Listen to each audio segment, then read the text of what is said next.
നമസ്കാരം. Health insurance എടുക്കുമ്പോൾ പല ആൾക്കാരും പ്രീ എക്സിസ്റ്റിംഗ് ഡിസീസുകൾ പറയുമ്പോൾ, പ്രീ എക്സിസ്റ്റിംഗ് ഡിസീസ് എന്ന് പറഞ്ഞു കഴിഞ്ഞാൽ എല്ലാ പ്രീ എക്സിസ്റ്റിംഗ് ഡിസീസ് ഉള്ളവർക്കും ഹെൽത്ത് ഇൻഷുറൻസ് എടുക്കാൻ സാധിക്കില്ല. അത് നിങ്ങൾക്കറിയാമല്ലോ. ക്രിട്ടിക്കൽ ഇൽനെസ്സുകൾ വല്ലതാണ് പ്രീ എക്സിസ്റ്റിംഗ് ഡിസീസ് ആയിട്ടുള്ളതെങ്കിൽ നമുക്കൊരു ഹെൽത്ത് ഇൻഷുറൻസ് എടുക്കാൻ സാധിക്കത്തില്ല.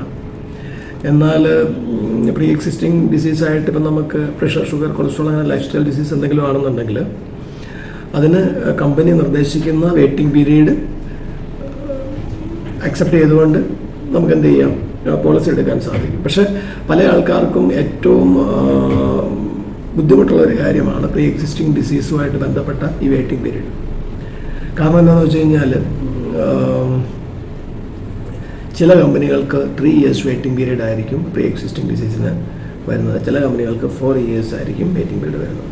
അപ്പോൾ ഈ വെയിറ്റിംഗ് പീരീഡ് എന്ന് പറയുന്നത് എന്താണെന്ന് വെച്ച് കഴിഞ്ഞാൽ നമുക്ക് ആ 4 years ആണെങ്കിൽ 4 yearsന് ശേഷമേ ഉള്ളൂ ആ അസുഖം നമ്മൾ പ്രീ എക്സിസ്റ്റിംഗ് ആയിട്ട് എന്താണ് അതിൻ്റെ അകത്തേക്ക് എൻട്രി ചെയ്തിരിക്കുന്നത്. ഇപ്പം ഡയബറ്റീസ് ആണെങ്കിൽ ഡയബറ്റീസ്, ഹൈ ബി പി ആണെങ്കിൽ ഹൈ ബി പി, കൊളസ്ട്രോൾ ആണെങ്കിൽ കൊളസ്ട്രോൾ, തൈറോയ്ഡ് ആണ് തൈറോയ്ഡ്, എന്താണെങ്കിലും നമ്മൾക്ക് എന്താണോ അസുഖം പ്രീ എക്സിസ്റ്റിംഗ് ആയിട്ട് ഉള്ളത് അവർ അക്സെപ്റ്റ് ചെയ്തിരിക്കുന്നത് അതുമായിട്ട് ബന്ധപ്പെട്ട വരുന്ന അസുഖങ്ങളും നമുക്ക് 4 വർഷത്തേക്ക് കിട്ടത്തില്ല.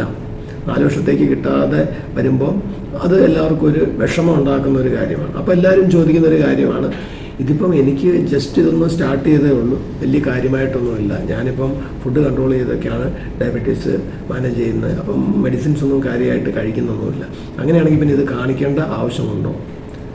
അത് വളരെ ജെന്യുവനായിട്ടുള്ളൊരു ക്വസ്റ്റ്യനാണ്. അത് കാണിക്കേണ്ട ആവശ്യമുണ്ടോ? കാണിക്കേണ്ട ആവശ്യമുണ്ടോ എന്ന് ചോദിച്ചു കഴിഞ്ഞാൽ ഏജൻസിന് പല അഭിപ്രായക്കാരായിരിക്കും.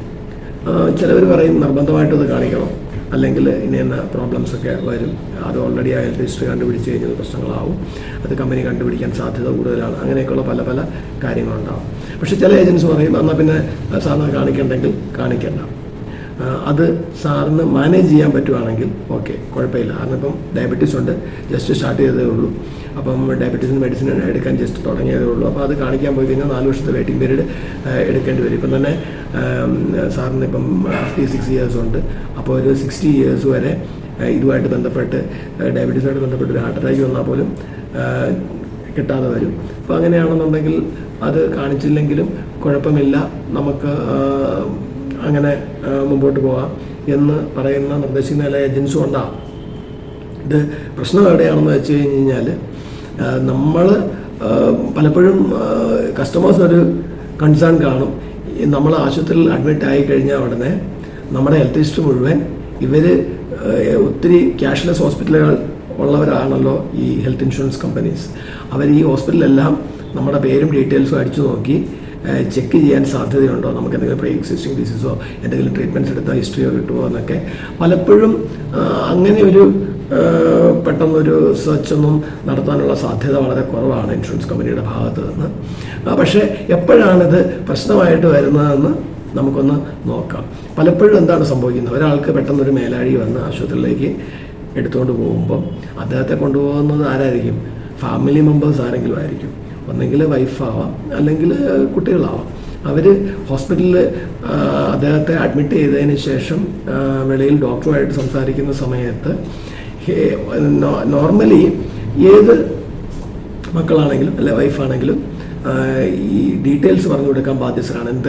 എന്തെങ്കിലും അവരുടെ ഹാബിറ്റ്സ്, ചിലപ്പോൾ ഡ്രിങ്കിങ് ഹാബിറ്റ്സ് ഉണ്ടെങ്കിൽ അങ്ങനെ, സ്മോക്കിംഗ് ഉണ്ടെങ്കിൽ ആ കാര്യങ്ങൾ, അതിൻ്റെ കൂട്ടത്തിൽ തന്നെ എന്തെങ്കിലും മെഡിസിൻസ് കഴിക്കുന്നുണ്ടെങ്കിൽ തീർച്ചയായിട്ടും അത് മെൻഷൻ ചെയ്യേണ്ട ഒരു കാര്യമാണ്.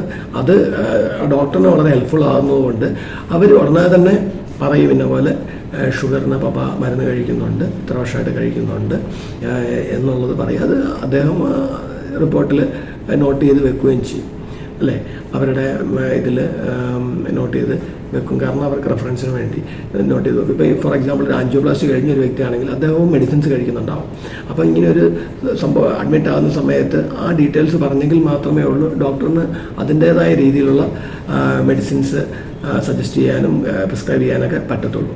അപ്പോൾ അങ്ങനത്തെ ഉള്ള ഒരു കാര്യമുണ്ട്. അപ്പോൾ യഥാർത്ഥത്തിൽ സംഭവിക്കുന്നത് എന്താണ്, കമ്പനി ഇത് റിജക്റ്റ് ചെയ്യേണ്ട ഒരു സാഹചര്യം ഉണ്ടാകുന്നത് എങ്ങനെയാണ്?